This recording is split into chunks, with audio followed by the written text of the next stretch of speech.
OK, takže čau lidi, vítám vás u videa z hry Dead Rising 2. Snad se vám tohle bude líbit, je to dost moje oblíbená hra. A bylo by dobrý, kdyby se mi podařilo to dobře natočit a dobře vyrenderovat. To by bylo fakt pecka. Tak. No, přetočíme. Z pohody. Tak, jdeme na to. Jde o to, že my jsme vlastně Bejčák, který je hvězda téhletý atrakce. Všichni ho mají úplně v pohodě, kromě jednoho, který je před náma, Leon. A ten Leon chce být o dost lepší jak my prostě. A tak. Protože je to nubák. Ale že bych tohle poprvé vyhrál, nekece. Já to na počítači prostě nevyhraju nikdy. Ale asi jo nakonec, nekecej, poprvé ve videu. Oh, please. Leone, už jsi šlama, prostě už to nedáš, chápeš? Dej si kakao. No, 16, kámo, to dáme. Hele, ty koukej. What? Nice. Ale on ještě může dohnat. Ne, už ne. Jo, dáme ten 20. Oh, je to 20. Nice. To se mi líbí. Tohle začátečnický video bude strašně krátký, nebo nevím, uvidíme podle času. Ne, udělám se takový, já totiž dojdu do takový jedný, jak to říct, uvidíte prostě ve videu, uvidíte. Já už jsem to totiž tohle měl natočený, ale mi se stalo takový fail, že mi se to natočilo 7 vteřin. Jako fakt. A to byl ještě ten konec, jo, takže. Já se natočil prostě konec, no, já se natočil konec, který jsem prostě ukázal. Jsem ukázal konec, no. Ne, mi se neukázal, že ta... Aspoň kdyby si ukázal začátek a ten konec ne třeba, jo. To bych ještě neřekl, to bych mohl nějak dodělat. Ale ne, mi se ukáž jenom konec. Se ukázal jenom nějaký blbej konec, čau. Well, who do we have here? Já nevím, kdo si tu je teď, asi ty. Tak. Budu všechno skipat, abych jsme tohle všechno stihli v nejkratším čase. Každopádně jde, ještě ti to tu hru neznají, to nejlepší, není to nejlepší hra, první je Dead Island, podle mě.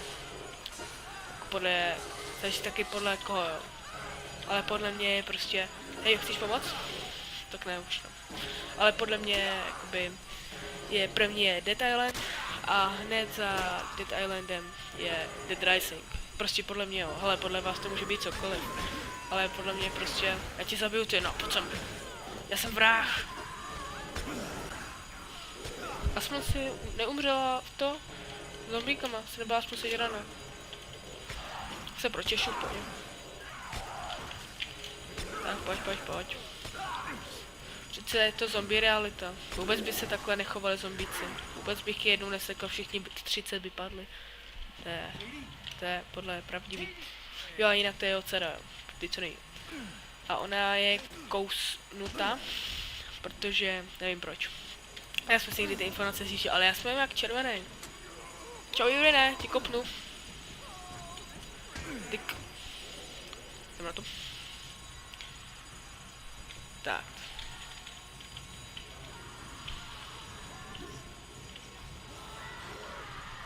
Ty fakt viděli se tomu tady lítal tenhle ten. Zajímavý. Ale jdeme co nejrychleji. Hej, půjdeme si tyhle ty frajery. To byl fakt špatný nápad. Hej, pust mě. Aha, to tenhle ten mě blokoval. Tak to je ale idiot. Pamatovat, jdete přes tenhle, ne přes tam, kde je plno. Tak. Ono se tohleto totiž už stalo, víte, a on vlastně, jak to říct, ono se to nějak prostě utišilo. Prostě jako města byly v pohodě, zombíci byli na, dejme tomu, máte dvě strany, na jedné straně jsou lidi, na druhé straně jsou zombíci a ono se stalo, že to nějak vypuklo a prostě teď je to, že třeba na té první straně a druhé straně vypukla taková velká díra a teď je to propojený. Tím pádem lidi jsou i na druhý a jako pokud nějaký přežili samozřejmě a ti zombíci jsou i na první, takže tak. Vím, že jsem to popsal úplně idiotsky, ale jo, jinak tohle je strážník, který nechce nás pustit, protože ví, že je kousaná a řekl, že pokud ji nebudeme dál trestnu, tak prostě ji zastřelí, že ji nebude prostě se s ní jako párat nějak. A jde to i přes koupko, jo, protože to chci vědět. Nekoukej na mě, nebo tě smátím. Cik, cik, cik. Jdeme. Tak to je šachta, kterou se budeme dostávat vlastně by do centra.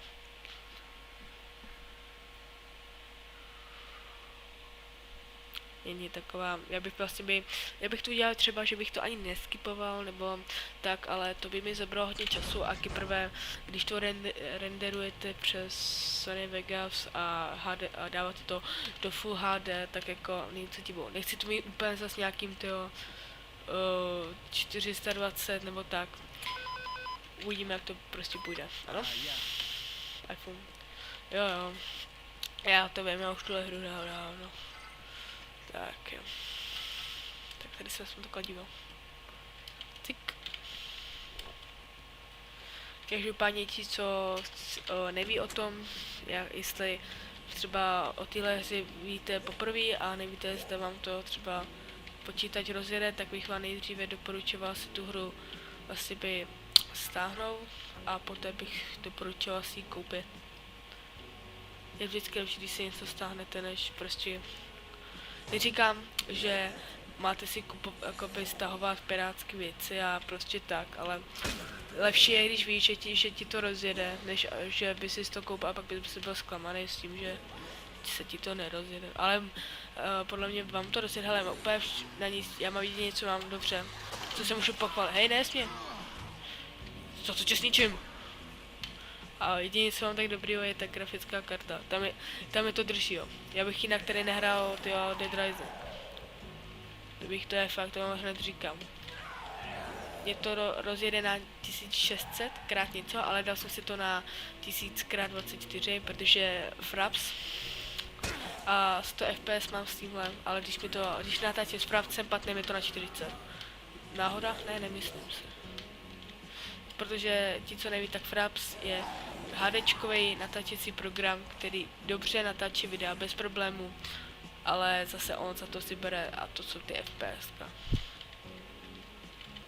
Jo, tak jdi tam, na co koukáš. Jo. No tak pojď, tak chceš problém, no pojď. Jeden, druhý, tak, bang, bang. Hele, jako reknu. What? Nejdlit, bro, nejdlit. Tomu se říká pravý Chuck Norris. Tak, oni jsme našli právě klíč, který si otevřeme sem. A tady máme Zombrex. Tam enter. Ano.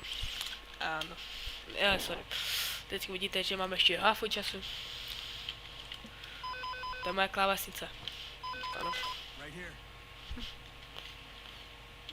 Říkám vám vlastně, že nemáte jí dávat zbytečně brzo Zombrex, že to je úplně zbytečný. Jo, dobrá animace, kámo. Máš fakt dobrou. Tak, tady je s nějakou Denice, pojď sem. Teda pojď sem. No, jestli chceš pomoct, tak pojď se mnou, jestli nechceš pomoct, tak se nased. Jo, tady. Tohle měli indiáni, mám pocit, ne? Pamatuju se. Jo, pojď. Mám čas už. Rád bych ještě natočil další pár dneska. No vlastně, jsou 4 ráno. Ne jako odpoledne, ale ráno. Já holt natáčím jinak než normální youtubeři, já nenatáčím. Třeba maximálně natáčí o půlnoci, mám pocit, nebo tak nějak. Ale já nenatáčím o takhle. Já natáčím v 6 ráno a to jsem ještě nespal. Však kdo by spal, když je volno. Zkuste se vydržet, s vámi něco nejmíl. S vámi, zkuste to. Bude to mít pak lepší, ale budete spát pak celý den. To nejdobrý. Proto musíte být profesionál a spát aspoň tak 1 hodinu. A takhle se úplně zničíte. Dobrý tutoriál. Samozřejmě dělejte to. Já to jenom teď mám, protože jsem si pokazil spánku. Ale nebudeme mluvit o spánku, ale jdeme se bavit o hře. Tady vidíme nějaký shop. To půjdeme později. Já tady normálně skáču, já jsem nějaký ten Tony Hawk, teda ne Tony, však ten byl na skateu, co pak dělal parkour? Možná jo. No jasně. Hej kámo, ty jsi synem smrti, víš to. Pojď. Já ti tady hezky no nemůžu říct, že ji hezky pročesávám cestu. Ale tak jako lepší, než bys ti nic nepročesal. Vidíš, tady ti ho zabiju. Jo.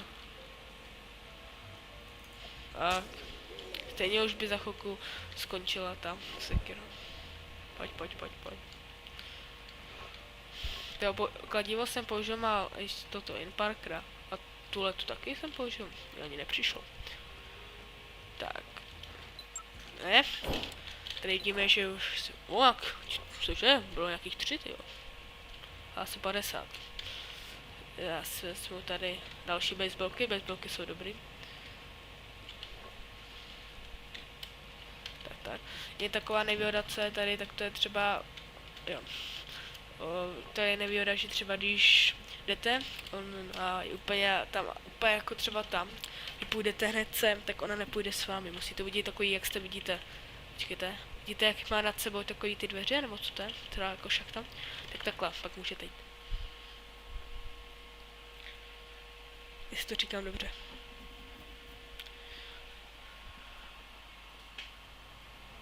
Jo, jsi vítána.